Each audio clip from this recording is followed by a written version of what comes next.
नमस्कार मैत्रिणींनो, मी जया माझ्या चॅनलमध्ये तुमचे खूप खूप स्वागत करते। बाहेर आज छान पाऊस पडतोय। माझ्या दारातला चाफा देखील आज छान बहरलाय। वातावरणात चाफ्याचा सुगंध आणि गारवा पसरलाय। अशात जर जेवायला वाफाळलेला भात आणि गरमागरम कढी असेल तर याहून स्वर्गस्थ वेगळं काय असतं। चला तर मग कढीला सुरुवात करूया। आज बघा माझ्या दारातला चाफा किती छान दिसतोय। फुलं देखील आली आहेत, त्याला छान सुंदर फुलं आहेत, सुगंध दरवळलाय।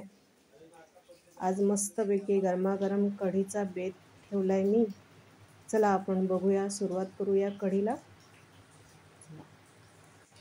कढी करण्यासाठी लागणार आहेत 5-6 लसूण पाकळ्या, 3 हिरव्या मिरच्या,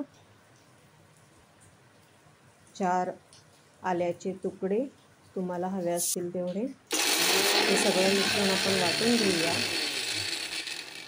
त्यानंतर आपण 1 वाटी दही घेऊ। जेवढी माणसं असेल तेवढं तुम्ही दही घेऊ शकता। त्यानुसार तुम्हाला हवं तेवढं बेसन घ्या। मी 1-1.5 चमचा बेसन घेतलेलं आहे। ते मिक्स करून घेऊया मिक्सरमध्ये व्यवस्थित। त्यानंतर 1 पळी तेल लागेल।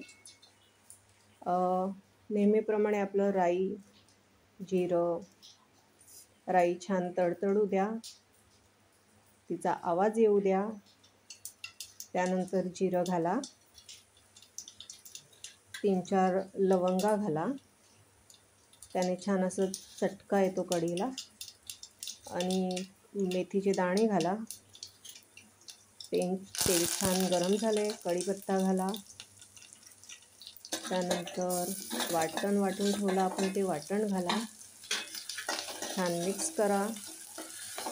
थोडीशी हळद घाला गरजेनुसार। त्यानंतर छान मिक्स करा तोपर्यंत आपलं वाटण छान होईल। आपल्याला गरजेनुसार थोडंसं पाणी घाला। आधी पाणी घालायचं म्हणजे मसाला करपत नाही। आणि त्यानंतर आपण वाटलेलं दही जे पातळ करून ठेवलंय ते घालायचं। आणि त्यात आपल्याला पाहिजे तेवढं, तुमची जशी घरातली माणसं असतील त्यानुसार पाणी घाला। चवीनुसार मीठ घाला, थोडीशी कोथिंबीर घाला उकळताना। त्याच्यानंतर थोडीशी साखर घाला, 1-1.5 चमचा। त्यानंतर छान त्याला गोडवा येतो कढीला।